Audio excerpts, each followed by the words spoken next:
Badi pernah berkata, pemenang tidak akan pernah menyerah, dan yang menyerah tidak akan pernah menang.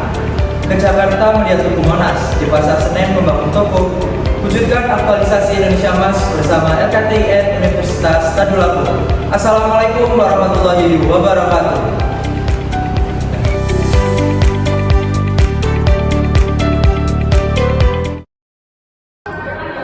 Dewan juri yang terhormat, maka dengan latar belakang yang telah dijelaskan sebelumnya, izinkan kami dari Delegasi Politeknik Perkapalan Negeri Surabaya berasal dari program studi D4 Teknik Perpipaan dengan saya, Muhammad Fauzul, bersama rekan tim saya, Nandana Prasya dan Haris Syabani, dengan bangga membawa gagasan yang berjudul ICT Farm, Integrated Citizen Farming Model atau Sistem Aquaponik Terintegrasi dengan Mikroba Full Cell berbasis Internet of Things IoT sebagai solusi pertanian masa depan di perkotaan. Menurut FAO, Food and Agriculture Organization, Indonesia merupakan negara penghasil limbah makanan yang banyak. Menurut Kementerian Lingkungan Hidup dan Kehutanan pada tahun 2020, limbah makanan masih menempati posisi teratas dari total limbah yang dihasilkan sepanjang tahun semenjak pandemi di kota metropolitan seperti Jabodetabek, Surabaya, Makassar, Palembang, dan Bandung, yakni sebesar 43,98%. Dari total limbah yang dihasilkan penduduk perkotaan, diperkirakan sektor rumah tangga menjadi penyumbang terbanyak. Dewan juri yang terhormat, maka dengan latar belakang yang telah dijelaskan sebelumnya, izinkan kami dari Delegasi Politeknik Perkapalan Negeri Surabaya berasal dari program studi D4 Teknik Perpipaan dengan saya, Muhammad Fauzul, bersama dengan rekan tim saya, Nandana Prasya dan Haris Syabani, dengan bangga membawa gagasan yang berjudul ICT Farm, Integrated Citizen Farming Model atau Sistem Aquaponik Terintegrasi dengan Mikroba Full Cell berbasis Internet of Things atau IoT sebagai solusi pertanian masa depan di perkotaan. ICT Farm atau Integrated Citizen Farming Model merupakan sistem pertanian yang diintegrasi dengan aquaponik, microbial full cells, solar cells, dan IoT. Sistem aquaponik yang dilengkapi pengolahan limbah makanan menggunakan sistem MVC dual chamber dengan pemanfaatan AM4 sebagai zat penghasil mikroorganisme dan pupuk cair.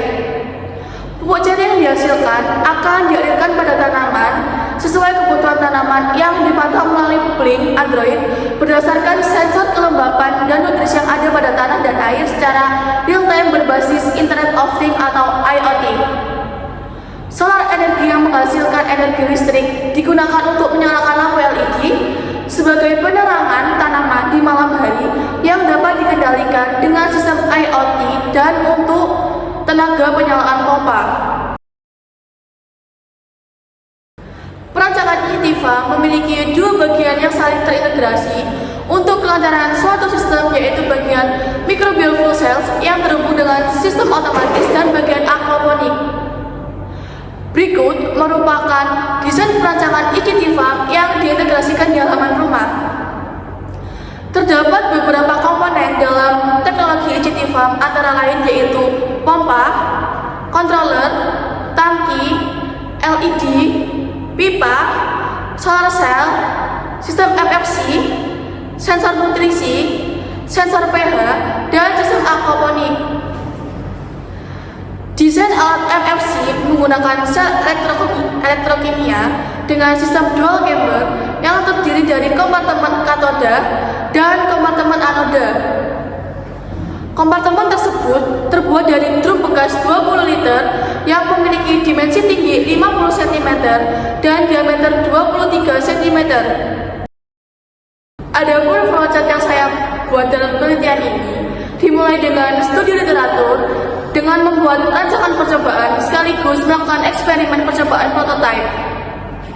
Hasil dari percobaan tersebut akan diamati dan dilakukan analisa serta pengambilan data. Selanjutnya adalah metode uji coba yang saya lakukan, di di mana ini adalah penjabaran dari flowchart sebelumnya, yakni studi literatur yang dilakukan dengan mempelajari jurnal publikasi nasional maupun internasional yang berkaitan dengan penelitian mengenai MFC, pupuk cair, kompos, solar energi, sistem irigasi cincin, dan pengaplikasian pada bidang pertanian.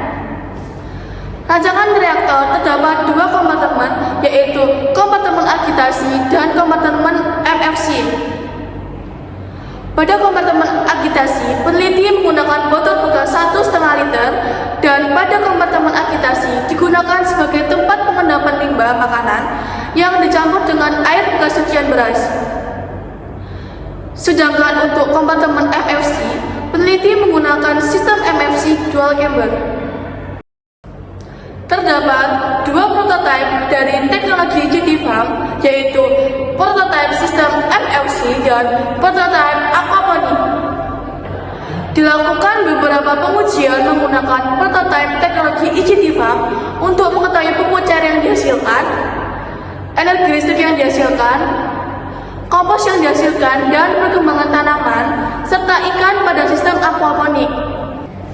Pupuk cair yang dihasilkan karena proses fermentasi selama 24 jam yang terjadi pada kompartemen anoda dengan cara memanfaatkan limbah sisa makanan dan air bekas cucian beras sebagai substrat.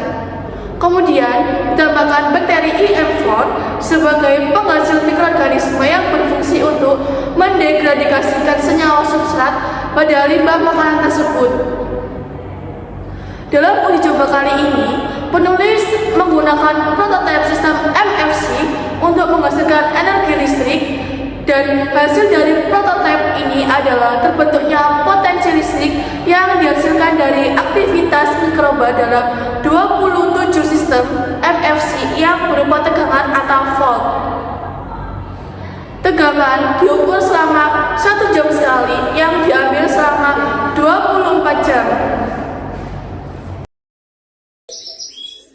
Persiapan untuk sistem kontrol dan pemantauan aquaponik terbagi menjadi 2 tahap, yaitu persiapan sistem pada aquaponik dan juga persiapan handphone pengguna, yaitu menginstal aplikasi Bailink.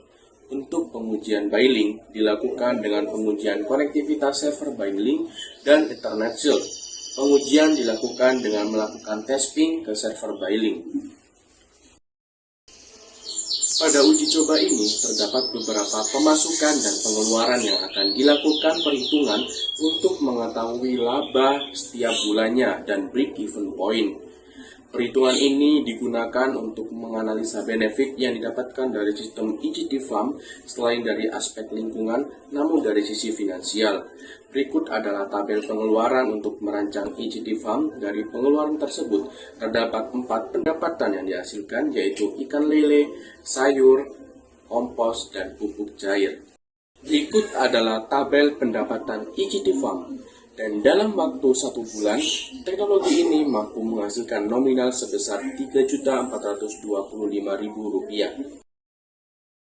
Selanjutnya adalah break-even point, di mana break-even point merupakan titik pendapatan sama dengan modal yang dikeluarkan, tidak mengalami kerugian ataupun keuntungan.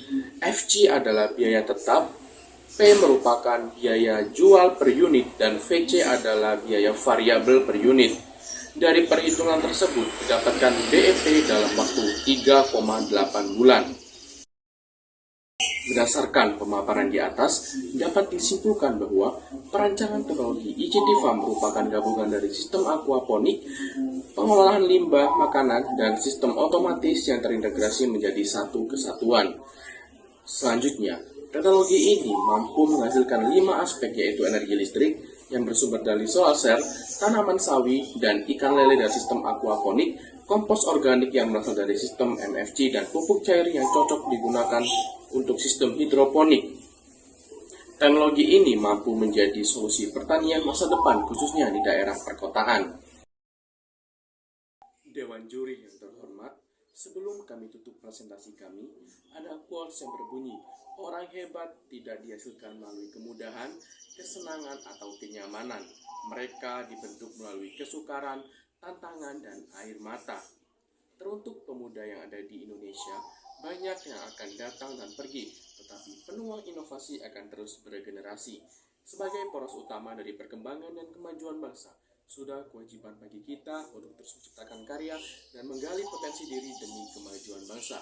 Salam inovasi. Menuntut ilmu di negara Maroko, pergi dengan penuh harapan. Mengikuti LKTIN di Universitas Tadulako, ICT Farm adalah solusi pertanian di masa depan. Wassalamualaikum warahmatullahi wabarakatuh.